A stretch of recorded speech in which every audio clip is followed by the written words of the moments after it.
Road మీద వస్తుంటే Easter poster కనపడింది సిస్టర్. ఈస్టర్ అంటే ఏంటిది? ఈస్టర్ అంటే తెలీదా?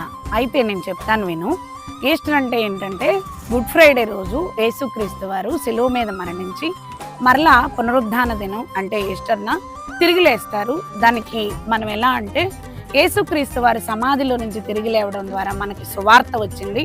ఆ సువార్త అంటే సువార్త చెప్పడం ద్వారా ఒక సంఘం ఏర్పడింది. అలాగే క్రొత్త నిబంధన మనం చదువుతున్నాం. మీకు ఎగ్జాంపుల్గా చెప్పాలి అంటే బిల్లీ గ్రహం గారు రోడ్డు మీద వెళ్ళేటప్పుడు చాలా స్పీడ్గా వెళ్ళిపోయారు. ఆయన తప్పు చేశారని కోర్టుకు అప్పగించారు. ఆ కోర్టులో న్యాయవాది మీరు తప్పు చేశారు అని ఒప్పుకుంటున్నారా అన్నప్పుడు, నేను తప్పు చేశాను అన్నప్పుడు ఆ న్యాయవాది సరే మీరు $10 ఫైన్ కట్టాల్సి ఉంటుంది అన్నారు. సో బిల్లీ గ్రహం గారు ఒప్పుకున్నారు.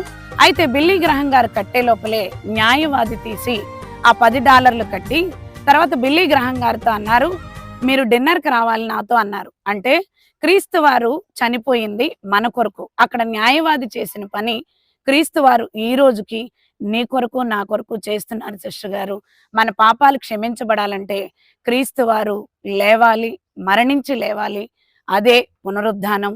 అందుకే మనందరం హ్యాపీ ఈస్టర్ అంటాం.